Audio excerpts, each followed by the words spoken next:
अस्सलाम वालेकुम जी मेरे फ्रेंड्स, उम्मीद है सारे दोस्त खैरियत नाल हो गए। तो अज एक नवे व्लॉग के नाल तुहाडा अब्दुलरहमान तुहाडी खिदमत दे विच दोबारा पेश। तो अज जनाब साडे नाल आलम नाज साहब जिहड़े कि आलम लौहार साहब दे सच्चे ते खरे शागिर्द ने, वो साडे कोल मौजूद ने। तो जिस तरह कि तुसीं इन्हां दे पिछले 2 वीडियो 3 वेखियां ने और बड़ा इनू लाइक किया है और पर्सनल ते मेरे नाल राबता किया, बहुत शुक्रिया तुहाड़ियां मुहब्बतां दा। तो तमाम उन्हां चाहण वालियां दी, जिस तरह मैं तुहानूं अगे दस्सिया कि जिस तरह तुसीं आलम दे फैन हो, इस तरह मैं भी आलम दा फैन ही हाँ। तो कोशिश करना कि उहदियां चंद यादां, चंद बातां, चंद गल्लां जिस तरह भी हो सकन असल रंग दे विच तुहाडे तक पहुँचाईयां जाण। तो अज आलम साहब मैनू जनाब एक व्लॉग बनवा रहे सी, तो उहदे विच इन्हां ने एक रिक्वेस्ट की। तो आलम साहब, आलम नाज साहब उन्हां दे बेटियां दे नाल कुछ अपील करना चाह रहे सी, तो कुछ इन्हां दे दिल की ख्वाहिश सी। आओ हुण पुछने कि उन्हां दी की ख्वाहिश है, की कुछ है वे। तो आलम नाज साहब नाल इस तरह की मज़ीद वीडियो आलम साहब की जिंदगी के मुतलक मालूमातां, उन्हां दे किस्से, उन्हां दी गल्लां सुनन लई। तो जिन्हां दोस्तों ने अजे तक चैनल में सबसक्राइब नहीं किया, बराए मेहरबानी चैनल में सबसक्राइब करो, नाल दिते गए बैल आइकन के बटन को जरूर दबाओ। तो हुण आलम नाज साहब को पुछना उन्हां दिल की की ख्वाहिश है जिहड़ी वो करना चाह रहे थे। अस्सलाम वालेकुम जी। वालेकुम अस्सलाम जी आलम साहब की हाल? अल्लाह का बड़ा करम है, अपनी सुनाओ। ठीक ठाक हो? खैरियत है? अल्लाह दा बड़ा बड़े लोग तुहानूं पसंद कर रहे हैं, बड़ियां वीडियो लाइक कर रहे हैं, बड़े लोग जनाब फोन करके तुहानूं जनाब मुबारकां दे रहे हैं। ये सब नाजरीन की मेहरबानी। मैं तो मस्कीन जै के बंदा वध ना जा ना चीज़। अच्छा हाँ जी, उस्तादां दी दुआवां ने। अच्छा, बड़ी गल है जनाब। लोग बहुत तुहाडे इंटरव्यू नूं पसंद किया, यकीन करो इन्ने कोई लोगों के मैनूं फोन आ चुके हैं, लोग बड़ा पसंद कर रहे हैं। अल्लाह तुहानूं चलो तुहाडे कोलों सानूं लौहार साहब दीयां काफ़ी पुरानियां यादां, बातां, गल्लां मिलदियां ने पईयां।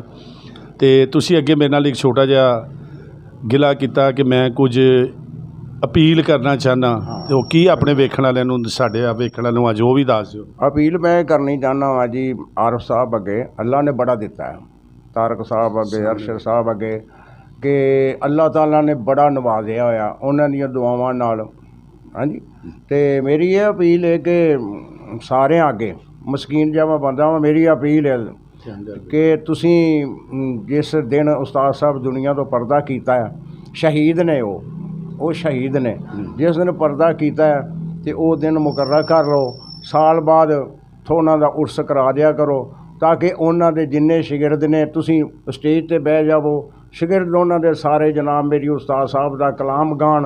हाँ जी, तो अल्लाह जनाब लोग दुआवां देन, उस्ताद साहब नूं दुरूद पाक पढ़ के बख्शन। हाँ जी, मेरी तो उन्हां अगे अर्ज़ है भी सारे अगे, तारक साहब अगे, अरशद साहब अगे, आरफ साहब अगे, कि साल बाद सरकार छोटा जिहा सरकार दा उस्ताद साहब दा उर्स करा लिया करो। तुहाडी मेहरबानी, सारे शिगिरद इकट्ठे हो जान करनगे, तुसीं अपने स्टेज ते जज बन के बह गए तो शिगिरद गान, उस्ताद दा कलाम गान। जिवें सरकार सैयद पीर बादशाह रहमतुल्लाह सरकार जाते हैं, लोग हीर पढ़ते हैं। हाँ जी, हीर पढ़ते हैं। तो इस तरह उस्ताद का भी कलाम बड़ा है, 2 दिन गाते रहिए, उस्ताद का कलाम नहीं मुकदा। समझे जी मेरी तो अपील है सारे अगे। मैं तो मस्कीन जिहा बंदा वा, तो मिल तो सकदा नहीं उन्होंने, क्यों माड़ा वा। तो वो तगड़े लोग ने, वड्डे लोग ने, तो अल्लाह ने बड़ा दिता होया, बड़ा नवाजिया होया तुहानूं। तो सरकार कर दिओ, साल बाद उर्स करा दिया करो उस्ताद दा।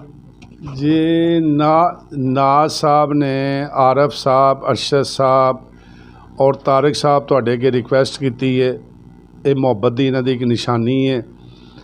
ते उस्ताद दा थोड़ा जिहा तुहानूं कलाम सुनाना वा उस्ताद साहब दा। हाँ जी हाँ जी, याद। एक जानन कदर नबी दा दुनियादार कमीने, कदर नबी दा जानन वाले सोंगे विच मदीने, कदर फुल्लां दा बुलबुल जाने साव दमागा वाली, कदर फुल्लां दा गिरज की जाने ओ मुर्दे खावन वाली।